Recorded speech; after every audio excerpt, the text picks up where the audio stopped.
Buenas de salvación tengan todos. Hoy quiero compartir con ustedes el significado de la palabra santidad o santo.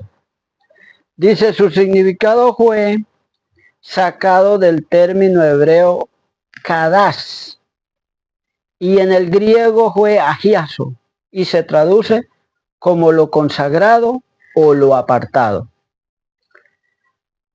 para estar al servicio de Dios y en total dependencia, como un esclavo voluntario siendo un instrumento en las manos de su Creador.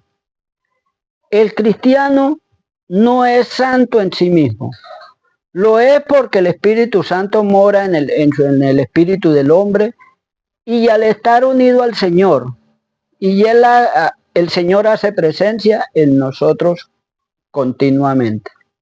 Éxodo 3:5 dice, Dios le dijo a Moisés, no te acerques, quita el calzado de tus pies, porque el lugar en que tú estás, tierra santa es. Efesios 4:2-24 dice, y vestidos del nuevo hombre, creado según Dios en justicia y santidad de la verdad.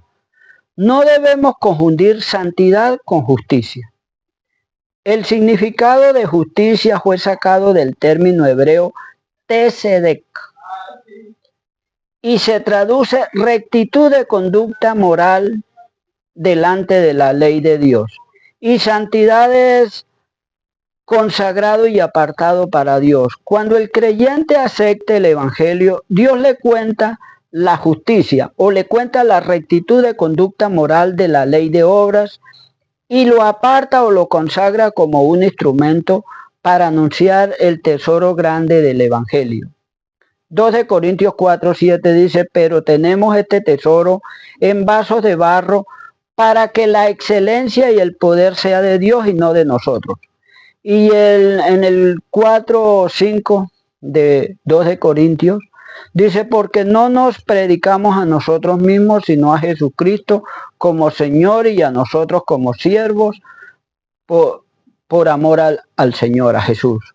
Cuando por la fe en la ley de fe, el Evangelio, obtenemos la justicia y el Espíritu Santo de Dios nos declara justos o nos declara rectos de conducta moral. Él nos santifica o nos consagra y nos aparta para buenas obras. Efesios 2:10 dice, porque somos hechura suya, creados en Cristo Jesús para buenas obras, las cuales Dios preparó de antemano para que anduviésemos en ellas. Romanos 5:1 dice, justificados pues por la fe tenemos paz para con Dios por medio de nuestro Señor Jesucristo. Es decir, declarados justos o santos, tenemos paz para con Dios. Dice, declarados inocentes, justos, declarados rectos en conducta moral de la ley de obras por la fe en el Evangelio, somos reconciliados con Dios. Romanos 5:9 dice, pues mucho más, estando ya declarados inocentes en conducta moral por su sangre, por él seremos salvos de la ira. Y Romanos 6:1 del 1 al 2 dice, ¿qué pues diremos? ¿Perseveraremos en el pecado para que la gracia abunde?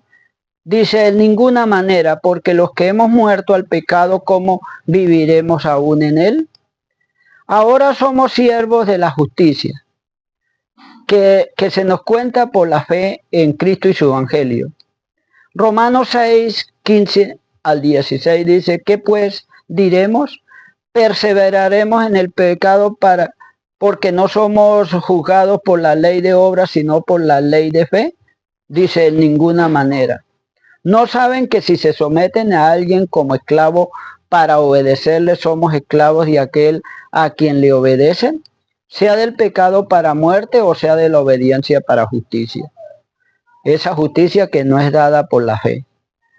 Hebreos 10:26 dice, porque si pecáramos voluntariamente después de haber recibido el conocimiento de la verdad, es decir, el Evangelio, ya no queda más sacrificio por los pecados. La ley de obras no fue dada con el propósito de salvarnos o hacernos rectos en conducta moral. Fue un instrumento para dirigirnos, para dirigirnos al Señor y para que distinguiéramos entre lo justo y lo santo, lo bueno y lo impuro, y pudiéramos ver lo malvados, perversos, imposible de alcanzar la justicia por nosotros mismos. Debemos morir, reconocer que no hay justicia en nosotros y agarrarnos con todas nuestras fuerzas de la ley de fe para ser consagrado y apartado para Cristo.